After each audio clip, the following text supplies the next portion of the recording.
Enough rival sons promotion in my studio. Shameless self-promotion. I do the same thing, so it's fine. Yeah, That's why yeah. we're here. That's why we're doing this. Somebody's gonna throw a knife, you're gonna, or you're just gonna be a deer in a headlight and you're gonna just die. Or run. So there's the fight or fight response is what's it called? Something response, animal response, or whatever. Like when you're being threatened.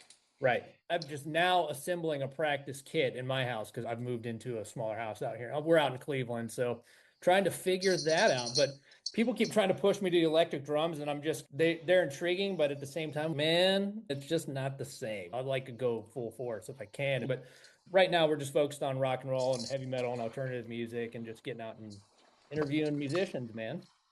So, what are you into? What is there any songs you want to learn or and he was just kind of interviewing me Sure. and I'm like, "Yeah, I want to learn Rosanna and Little Black Spot on the Sun today."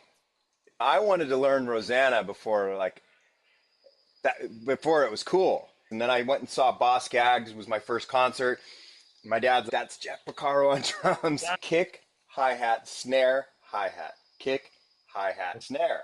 Damn it. I know. I assume you've maintained the ability to read and use charts still then. TikTok is crazy, man. If you get like into the algorithms and Oh my God. Yeah, we just you know, got like on it. It's insane. We're still trying yeah. to figure it out. We got it on What's for 5 cool years. is it's cool. I count my blessings every day Mhm. that I'm in Rival Sons. Like Sure. so I started it with Scott. Scott had a band. He was going for this let's throwback blues kind of thing.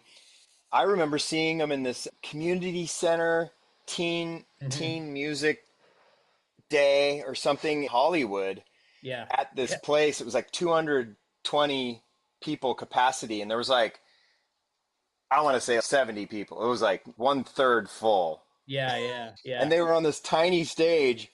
And I remember because I'm kind of a drum nerd, and his wife gave me his drumsticks and stuff, so I have his Yeah. drumsticks.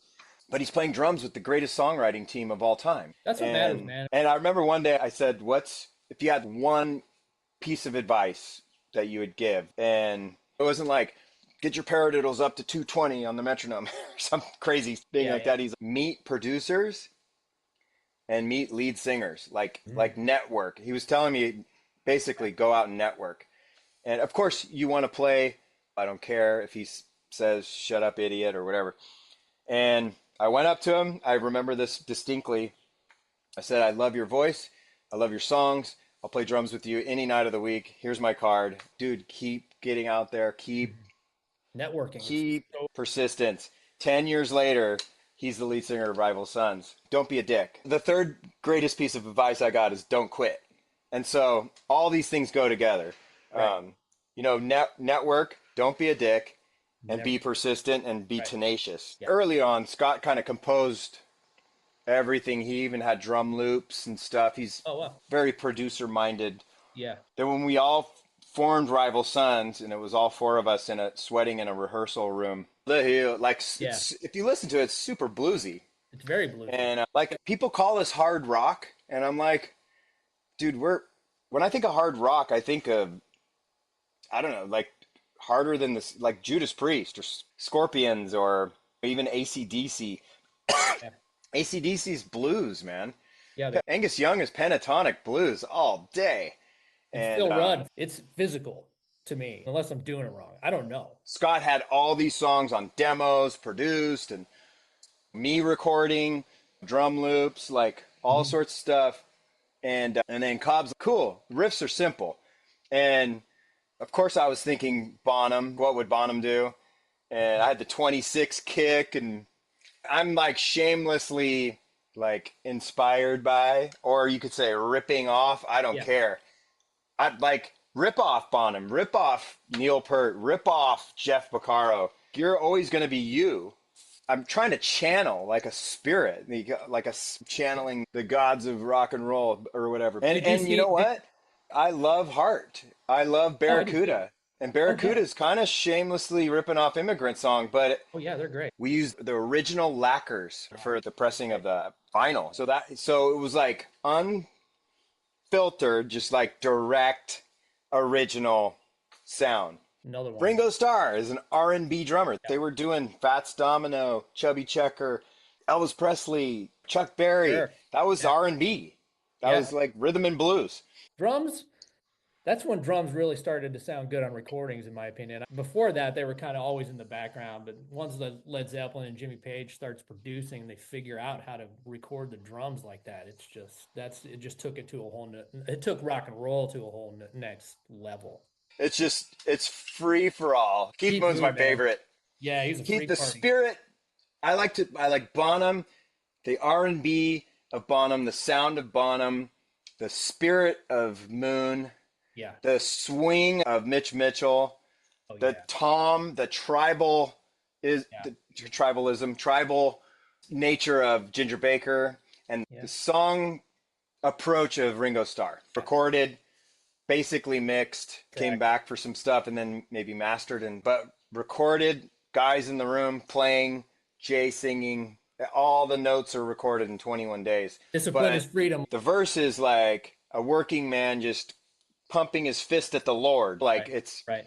Lieutenant Dan on top of the mast of the ship. Yeah. God, strike me down with lightning. That's blues. Cobb had so much compression on the drums that I couldn't barely hit the cymbals. Because if you hit the cymbals too hard, when compression, so your overhead mic, he had the overheads like going through like actual Fairchilds or Chandlers or whatever he had. No, Which is Cobb, wild. I can't wrap my head around it. Dave Cobb is, I don't want to say old school, but he likes the sound of The the full. ensemble. The whole Yeah. kit's an ensemble. We have to, it's certain albums he's interjecting a Mhm. little more than other albums, Yeah.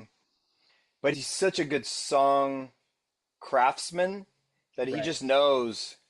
Like he knows that this needs to go to a B. That's Yeah. the pre-chorus is just B all day. And they have those country turnarounds too. And it's like, God, as a drummer, I'm going, okay, I could do this all day, but how am I going to mark a 10 Right. and a half bar phrase?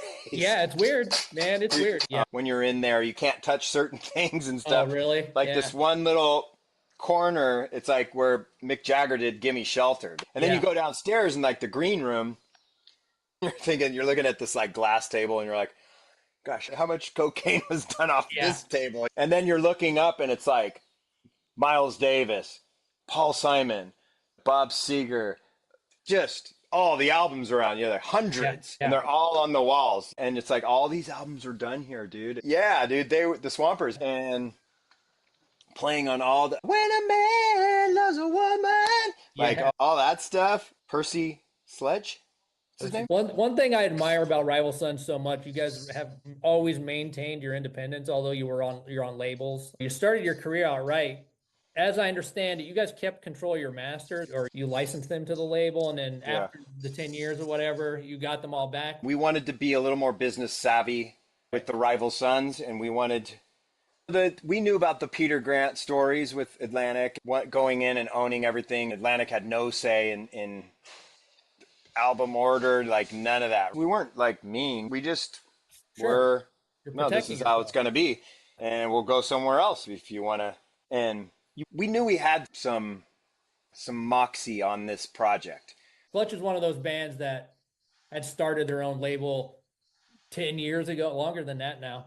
And they're one of the rare cases where you do something like that and they got more successful. He's his own world, like Yeah. his groove, his feel, his He's one of approach my to the favorites. drum. I'm not going to say the song we're going to do, but Tom Morello's kind of musical director of this whole thing. Sabbath, man, they're one of those bands that has a jazz feel to them. It's not just heavy metal. And so, like, first or second night, me and Scott are invited into Tony's dressing room. And first thing he says, guys, like a beer. I'm like, You're like, what?